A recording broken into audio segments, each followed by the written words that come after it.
Nesse Dia da Ciência, tão simbólico para nós, sobretudo no Brasil, após 1 ano e meio da pandemia da Covid-19, fica claro, mais do que nunca, a importância da ciência brasileira, da nossa grande capacidade de trabalho, de produção científica que nós pudemos mostrar em colaboração nacional e internacional ao longo desse período tão difícil e tão demarcador de nossas vidas.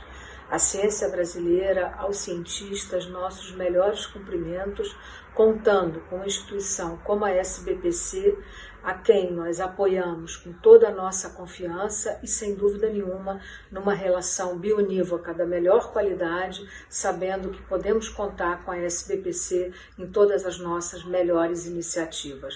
Portanto, é o momento não de celebrar, mas de confiar que esse Dia da Ciência possa se seguir de muitos outros, com a participação do maior número de cientistas jovens, sêniores, de professores e daqueles que produzem ciência comprometidas com a cidadania no Brasil.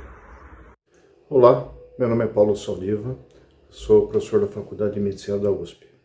Sinto-me honrado de estar aqui no momento de sucessão da diretoria da Sociedade Brasileira de Progresso da Ciência.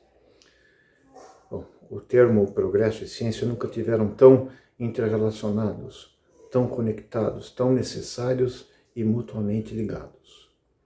O que a gente vê é que a ciência é que vai produzir as condições para que um país sobreviva, ofereça emprego para os seus habitantes, consiga melhorar as condições de vida num mundo tão desigual. Falo isso particularmente no momento onde a pandemia nos castiga, preferencialmente aqueles que menos podem, os mais vulneráveis, e que também nos faltam insumos básicos. A ciência brasileira trabalhou muito bem, produzindo em curto tempo soluções para o nosso povo, e assim deverá ser. A ciência se transforma não de um dispêndio, como se diz, como se costuma levar em algumas esferas de governo, mas como um instrumento propulsor da economia e da saúde. A ciência vai ser aquela que vai trazer a nossa capacidade de produzir respiradores, vacinas que vão atender ao nosso povo e possivelmente auxiliar outras nações. Por isso, eu desejo o melhor de tudo para a SBPC e para a sua nova diretoria e que ela conduza o Brasil a um caminho virtuoso de investimento em ciência e valorização dos pesquisadores. Tudo de bom para vocês. A ciência de nossa época não pode ser entendida se não a relacionarmos com os fins que presidem a ordenação da vida social em nossa civilização.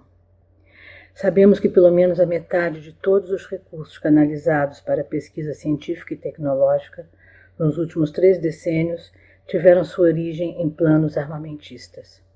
Por espantoso que seja, cabe reconhecer que nossa época se caracteriza por essa primazia do instinto de morte, na definição dos fins que orientam a criatividade humana. Em um sentido profundo, a geração contemporânea produziu um anti-renascimento. Enquanto a era de Leonardo, Erasmo e Galileu revelou ao homem novas e fascinantes dimensões da vida, a nossa era deu a esse homem uma capacidade de destruir o que o eleva ou o rebaixa ao nível de um deus do mal. Mas as transformações podem ser orientadas em função de novos valores. E aqui descobrimos mais um plano em que se desdobra a invenção tecnológica, o da libertação do homem, do desenvolvimento de suas imensas potencialidades.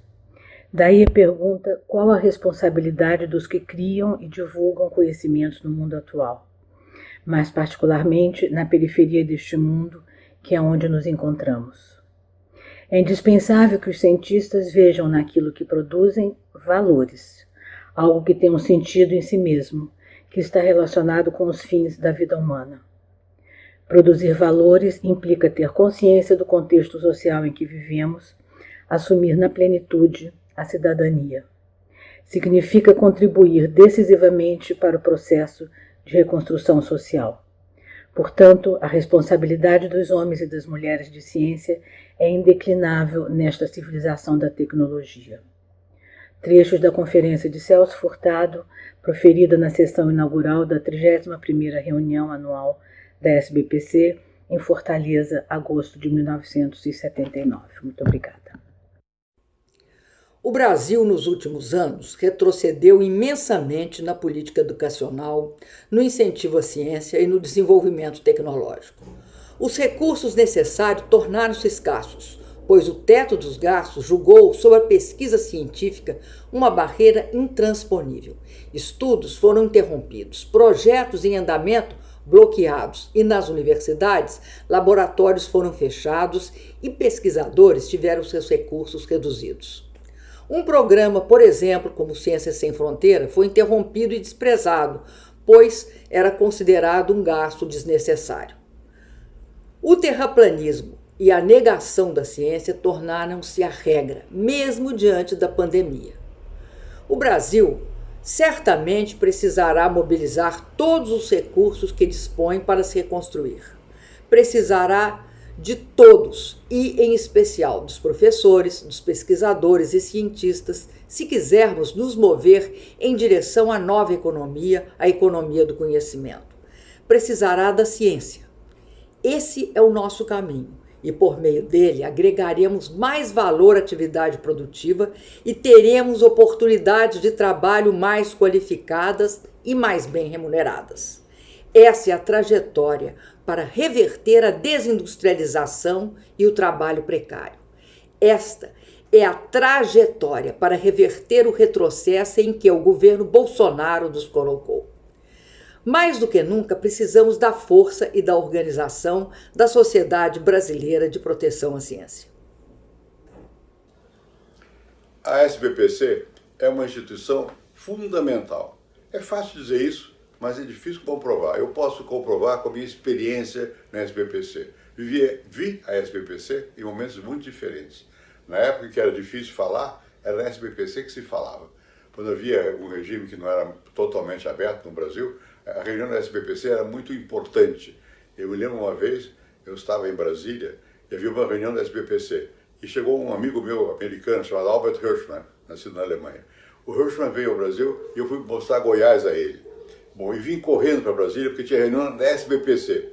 Ele ficou surpreso de ver o tanto afinco para estar presente numa reunião da SBPC. Por quê? Porque naquela época faltava liberdade, faltava quem falasse. A SBPC falava por todos nós, professores, alunos, estudantes, pesquisadores e mesmo pelo povo brasileiro. Agora, temos que falar pela ciência. É importante isso, é muito importante você entender que sem conhecimento não se vai longe. Olha, eu frequentei não só a SBPC, mas eu fui da Faculdade de Filosofia, Ciências e Letras. Filosofia, Ciências e Letras. Eu morava num prédio onde morava o Mário Schember, que era físico. Eu tinha um grande amigo meu chamado Vargas, que era físico também, e que estava no exterior dando aula, e voltou, veio ao Brasil, ficava na minha casa. E eu ia com ele falar com o Mário Schember. E eu tinha prazer em ouvir a discussão sobre ciência.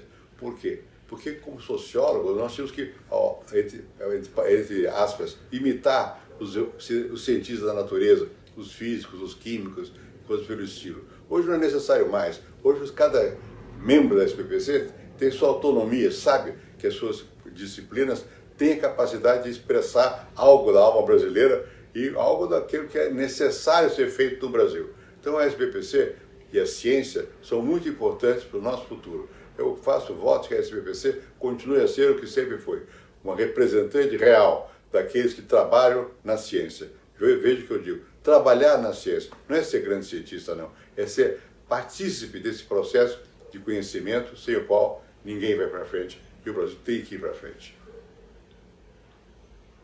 Meus amigos e minhas amigas da SBPC, há muito tempo eu aprendi que não é possível um país progredir e se desenvolver se não houver um grande investimento em ciência e tecnologia.